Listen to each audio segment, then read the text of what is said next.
Assalamu alaikum friends, welcome to my new YouTube channel. Today my topic of discussion is poikilocytosis. Basically poikilocytosis होता क्या है कि ये एक मेडिकल टर्म है जिसका मतलब क्या होता है कि हमारी बॉडी के अंदर जो ब्लड में आरबीसीज हैं उनका शेप एबनॉर्मल है। ठीक है, तो ये एक मेडिकल टर्म है which means abnormal shape of RBCs in our blood. अगर हम बात करते हैं कि पोइकिलोसाइट्स क्या होते हैं, क्योंकि पोइकिलोसाइटोसिस में कंडीशन के अंदर जो पेशेंट होंगे उनकी जो आरबीसीज हैं उनको हम पोइकिलोसाइट्स कहते हैं। तो पोइकिलोसाइट्स क्या होते हैं? Abnormal shaped RBCs called as पोइकिलोसाइट्स।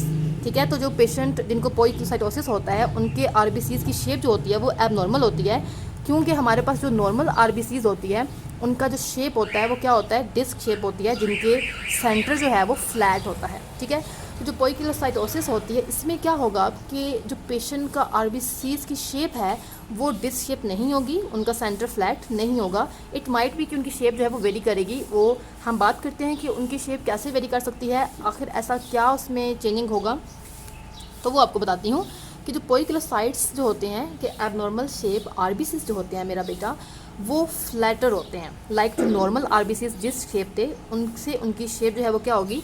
Flatter होगी। ठीक है, उनकी जो एंड्स हैं उनके ऊपर प्रोजेक्शंस पॉइंट की होंगी, लाइक जैसे स्पाइक्यूल्स वगैरह बने होते हैं। उनकी बॉडी जो है मतलब सेल्स की जो शेप है वो एलोंगेटेड भी हो सकती है। ठीक है, टीयर ड्रॉप भी हो सकती है, जैसे कि एक ड्रॉप होता है, टीयर ड्रॉप होता है या वाटर ड्रॉप होता है, बिल्कुल ऐसे भी हो सकती है। अब टीयर ड्रॉप कैसा होता है कि एक एंड जो होता है उसका वो राउंड होगा, लेकिन जो दूसरा एंड होता है वो हमारे पास पॉइंटेड एंड होता है। ठीक है, तो ऐसी शेप हो सकती है। या फिर हमारे पास पोइकिलोसाइट्स की शेप जो होती है वो क्रेसेंट शेप भी हो सकती है। क्रेसेंट शेप क्या होता है कि चांद की तरह जो उसकी शेप भी हो सकती है, कुछ इस तरह से। ठीक है, कुछ इस तरह से भी हो सकती है। ठीक है, या फिर टीयर ड्रॉप इस तरह से भी हो सकती। ठीक है, ये हमारे पास क्या होगा? टीयर ड्रॉप है, और ये हमारे पास क्या होगी? क्रेसेंट शेप हमारे पास होती है। ठीक है, फिर हम बात करते हैं या फिर कोई या ये सिर्फ वो टाइप्स हैं जिनको हमने खुद डिस्कस किए, कुछ ऐसी टाइप्स भी हो सकती हैं जो एबनॉर्मली बिल्कुल होंगी। अब हम बात करते हैं आरबीसीज वर्क कैसे करते हैं। ठीक है, आरबीसीज जो होती हैं क्यों हम क्यों कहते हैं कि जो पोइकिलोसाइटोसिस है ये एक बहुत मेडिकेटेड एक सीरियस कंडीशन है। क्यों हम इसलिए कहते हैं? बिकॉज आरबीसीज जो होते हैं वो बॉडी के अंदर एक स्पेसिफिक रोल प्ले करते होते हैं। उनका हमारी बॉडी के अंदर एक इम्पोर्टेंट फंक्शन होता है। वो क्या फंक्शन होता है कि वो हमारी बॉडी में ऑक्सीजन को और न्यूट्रिएंट्स को कैरी करते हैं और हमारी बॉडी के डिफरेंट टिश्यूज़, ठीक है, और उन ऑर्गन्स तक उसको लेके जाते हैं।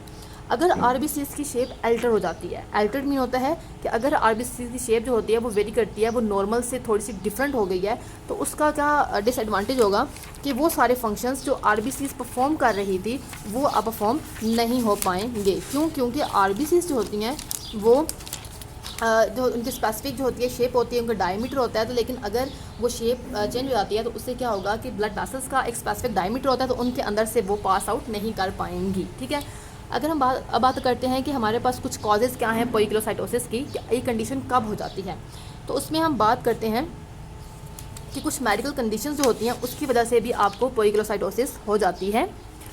जैसे कि बात करते हैं कि मेडिकल कुछ कंडीशंस होती हैं, लाइक एनीमिया जो है। अब एनीमिया क्या होती है? बेसिकली एनीमिया जो है एक ब्लड डिजीज़ होती है जिसमें क्या होता है कि आरबीसीज की शेप होती है वो एबनॉर्मल हो जाती है।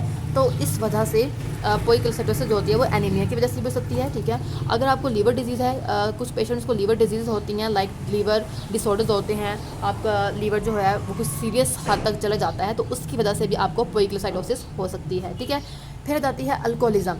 वो पेशेंट्स, वो पर्सन जो अल्कोहल को बहुत ज़्यादा कंज्यूम करते हैं, जो अल्कोहल कंजप्शन उनका हाई रेट है, उनको भी पोइकिलोसाइटोसिस हो सकती है। उसके बाद एक मोर इम्पॉर्टेंट रीज़न आ जाती है पोइकिलोसाइटोसिस की, तो वो है हमारे पास इनहेरिटेड ब्लड डिसऑर्डर।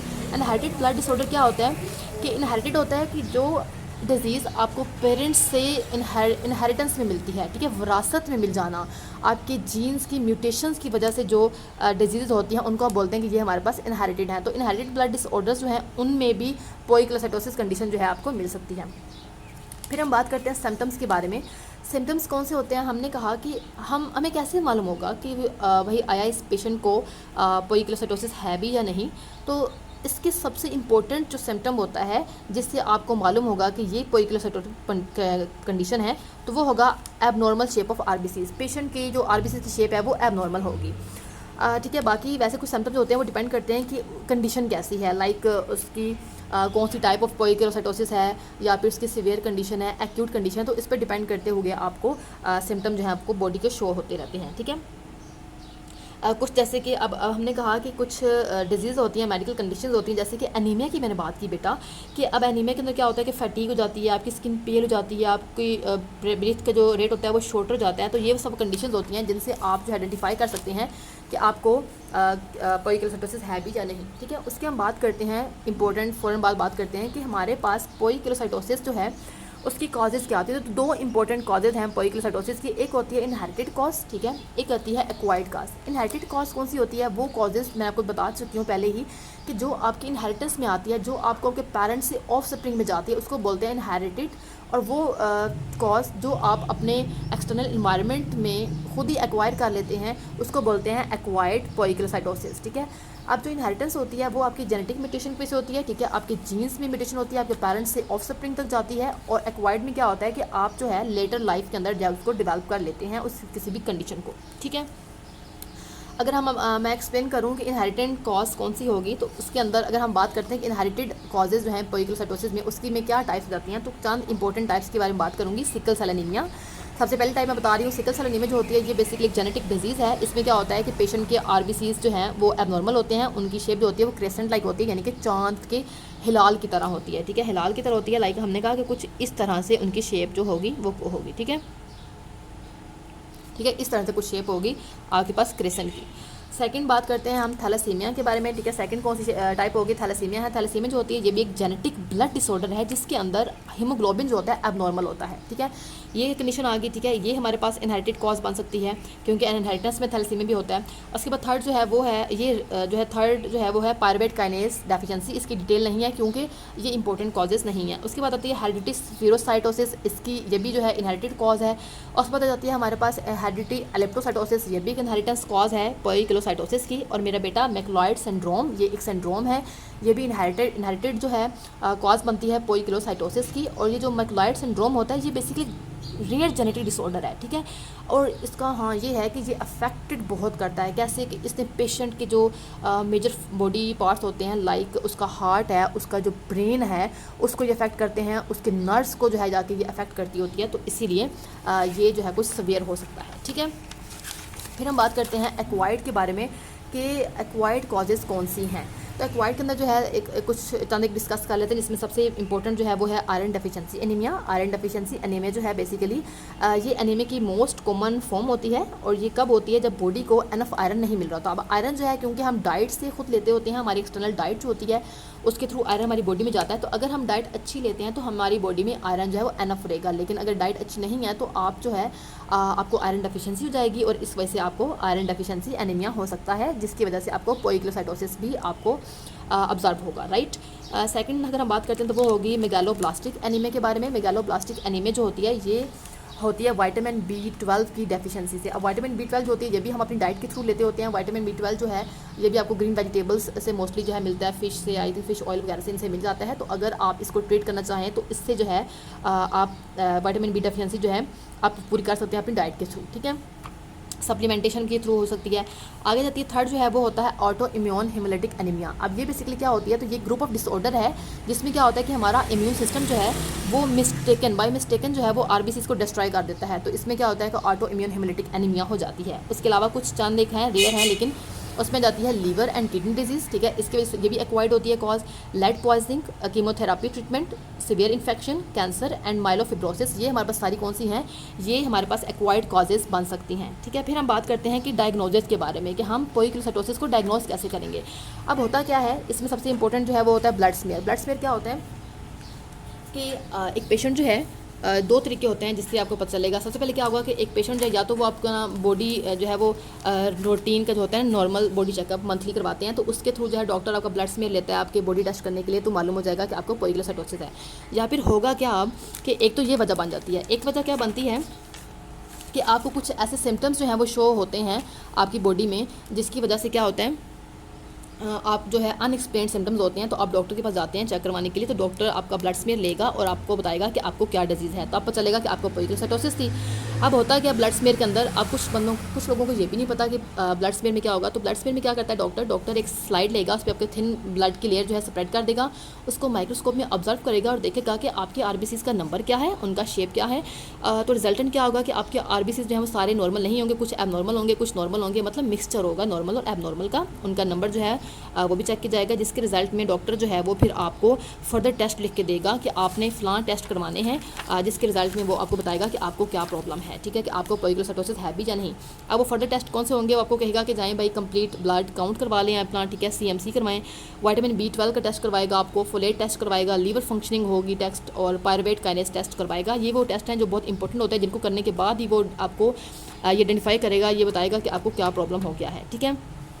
इसके बाद हम टाइप्स ऑफ पोइकिलोसाइटोसिस के बारे में भी बात नहीं करेंगे, क्योंकि ये इसकी बहुत सारी टाइप्स हैं, तो वो एक डिटेल लेक्चर होगा, वो हम फर्दर नेक्स्ट लेक्चर में जो है पार्ट 2 में अपलोड कर दूंगी, ठीक है। पार्ट 2 वीडियो का पार्ट 2 होगा। फिलहाल सिर्फ हम बात करते हैं कि हम जो है इस टाइप्स को छोड़कर बात करते हैं कि इसका ट्रीटमेंट क्या होगा, ठीक है, कि अगर पोइकिलोसाइटोसिस है तो उसका ट्रीटमेंट जो है वो क्या होगा, ठीक है। तो ट्रीटमेंट के अंदर बात करते हैं कि ट्रीटमेंट डिपेंड करता है कि कंडीशन क्या है, ठीक है, पेशेंट की कंडीशन क्या है, उसको एक्यूट है, उसको एक्यूट फॉर्म है, या फिर उसको जैसे सीवियर कंडीशन है उसकी, तो उसके अकॉर्डिंग उसको ट्रीटमेंट दिया जाता है। जैसे कि अगर बात करती हूँ कि एक जो है किसी पर्सन के अंदर क्या होता है कि विटामिन B12 यानी आयरन की डेफिशिएंसी जाती है, लेवल लो जाता है, तो इसका तो सिंपल ट्रीटमेंट है कि डॉक्टर आपको सप्लीमेंट देगा और उसके थ्रू जो है आपके अंदर बॉडी के अंदर लेवल जो है वो रेस कर लेगा, ठीक है। कुछ के अंदर कुछ पीपल या फिर ये क्या होगा, या फिर क्या होता है कुछ लोगों के अंदर जो है इनहेरिटेड होती है, जैसे कि इनहेरिटेड फॉर्म है एनीमिया की, तो उसके अंदर क्या होगा कि सिकल सेल एनीमिया हो गया, या फिर थैलासीमिया वगैरह हो गया। उसके अंदर क्या होगा कि आपको ट्रीटमेंट करवाना पड़ता है कि आपको ब्लड ट्रांसफ्यूजन करवाना पड़ेगा, या फिर आपको बोन मैरो की ट्रांसप्लांट करवानी पड़ेगी, ठीक है। तो वो लोग जिनको लीवर डिजीज़ होती हैं, या फिर लीवर डिजीज़ होगा जो मेजर प्रॉब्लम है, तो उनको फिर ज़रूरी है कि वो ब्लड ट्रांसफ्यूजन से काम नहीं होगा, उनको जो है वो बोन मैरो ट्रांसप्लांट करवाना ज़रूरी होगा, ठीक है मेरा बेटा। फिर हम बात करते हैं, लेकिन कुछ ज़्यादा मेजर इन्फेक्शन नहीं है तो उसमें क्या होगा कि आपको एंटीबायोटिक देकर जो है वो ट्रीटमेंट किया जा सकता है पोइकिलोसाइटोसिस का। अब बात करते हैं लास्ट पॉइंट के बारे में, विच इज़ आउटलुक। के आउटलुक क्या होगा, आउटलुक का मतलब होता है इसके आउटकम क्या होगा, इसका रिजल्ट क्या होगा। तो हमने कहा कि पोइकिलोसाइटोसिस जो होती है वो डिपेंड करती है इसका ट्रीटमेंट कि आपको कॉज क्या है, ठीक है। उस कॉज के अकॉर्डिंग आप जो है उसका रिजल्ट मिलता है कि आप कितनी जल्दी जो है आपको ट्रीटमेंट अफेक्ट करेगा, आपको क्विकली रिकवरी होगी या फिर आपको लेट होगी। अगर हम बात करते हैं कि आयरन डेफिशिएंसी एनीमिया के बारे में, तो ये जो होती है ये क्योरेबल होती है, ट्रीटेबल होती है, ठीक है। लेकिन मतलब इसको नॉर्मली जो है वो हैंडल कर सकते हैं डॉक्टर, इसको क्योर कर सकते हैं। लेकिन डेंजरस कब होती है, जब ये डिजीज़ जो होती है प्रेग्नेंट लेडी के अंदर होती है, बिकॉज प्रेग्नेंट लेडी जो होगी उसके रिजल्ट में क्या होगा कि उसको बर्थ डिफेक्ट्स होंगे, उसके अंदर कॉम्प्लिकेशंस आ जाएंगी, ठीक है, जिसकी वजह से ये सीवियर हो सकती है, ठीक है। That was all about my today's lecture. आज हमने पोइकिलोसाइटोसिस के बारे में पढ़ा कि ये एक मेडिकल टर्म होती है जिसके अंदर ब्लड सेल्स यानी कि RBCs की शेप जो होती है वो एबनॉर्मल हो जाती है, ठीक है। होप्स आपको मेरी वीडियो पसंद आएगी। आगे हम टाइप्स के बारे में फर्दर नेक्स्ट वीडियो में डिस्कस करेंगे, टाइप्स ऑफ पोइकिलोसाइटोसिस के बारे में, ठीक है। ये वीडियो अच्छी लगे तो लाइक कीजिएगा, सब्सक्राइब कीजिएगा, अपना क्वेश्चन को कमेंट बॉक्स में ज़रूर लिखिएगा, और मिलते हैं नेक्स्ट वीडियो में। तब तक के लिए खुदा हाफिज़।